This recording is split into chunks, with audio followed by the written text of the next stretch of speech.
କିଛି ଛିଡ଼ା ଲୋକ ଦେଇଦେଲେ ଦେଖିବ ସେ ସବୁଦିନ ଆସିକି ଆଗୁଆ ଆମ ଘର କାମ କରିଦେବେ ନା ଆପଣ କହୁଛନ୍ତି ପ୍ରତି କୋଣ ଆପଣ କଥା ହଉଛନ୍ତି ମୁଁ ସେ ଗଲି ଆସିବି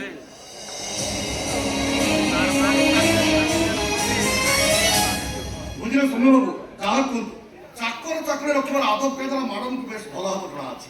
एक्चुअली प्रतिबाबू ସେମାନେ ଥିଲେ ଆମ ଘର ଅସଲି ଡ୍ରାଇଭର ଆମମାନେ କେତେ ସମୟ ଘରକୁ ଦେଇ ପାରୁଛେ ଘର କଥା ବୁଝିବା। ଆଚ୍ଛା ଭାଇ ତ ହୁଏ ସେ ଚାକରିଟା କେତେ ଟଙ୍କା ଦବ ବୋଲି କହୁଛି? ସେ କେତେ ଆଉ ନେବ ସେ କଣ କହୁଥିଲା ମାସକୁ 15,000 ନେବ ବୋଲି।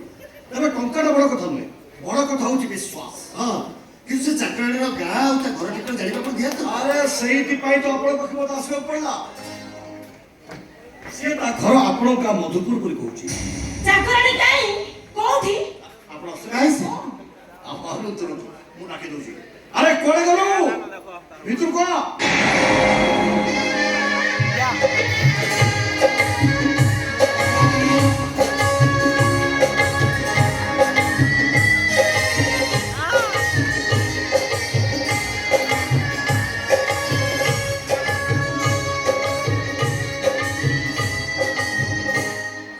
এই ବାବୁଙ୍କ ଘର ହଉଛି ତୋ ଗାଁରେ ଭଲା ମତେ ଏମିତି ହାଟା କରି ଅନେଇଛୁ କଣ ନମସ୍କାର କରୁନୁ। ନମସ୍କାର ବାବା ଆଗ ଘର ମଧୁପୁର ଆଗୁ ତ ଆମେ କେବେ ଆଗରୁ ଦେଖିନୁ ମିଛ କହୁଛି ସିଏ ନାଇଁ ମା ମିଛ କାହିଁକି କରିବି ଆପଣ ହୁଏତ ବହୁ ଦିନରୁ ଏ ସହରକୁ ଚାଲି ଆସିଥିବେ ମତେ ଦେଖିନଥିବେ। ସେମାନେ ସିନା ତତେ ଦେଖିନଥିବେ ତ ଘର ଲୋକଙ୍କୁ କାହାକୁ ଦେଖିଥିବେ ତୁ ତ ନାଁଟା କହିଦଉନୁ। ବାବୁ କଣ ଘର ଲୋକ ବୋଲି କହିଲେ ମୁଁ ତ ଏକା ମୋ ସ୍ୱାମୀ କେବେଠୁ ମରି ଯାଇଛନ୍ତି ତାଙ୍କ ନାଁଟା କହିବା କଣ ନିହାତି ଦରକାର? ଆକ୍ଚୁଆଲି ତୁ କଥାଟା ବୁଝିପାରୁ ଆରେ ନାଁ ଲୋକେରେ ଆମେ ତ ବିଶ୍ୱାସ କରିବୁ କେମିତି କାମ ଦବୁ କେମିତି? ନାଇଁ ବାବୁ ମନା କରନ୍ତୁନି କାମଟା ମୋର ନିହାତି ଦରକାର। ମୋ ଚାକିରିଆ ପୁଅ ବୋହୁ ଘର ଛାଡ଼ି ଚାଲି ଯାଇଛନ୍ତି ବାଧ୍ୟରେ ମୁଁ ଏ ବୟସରେ କାମ କରିବାକୁ ବାହାରି ଆସିଛି।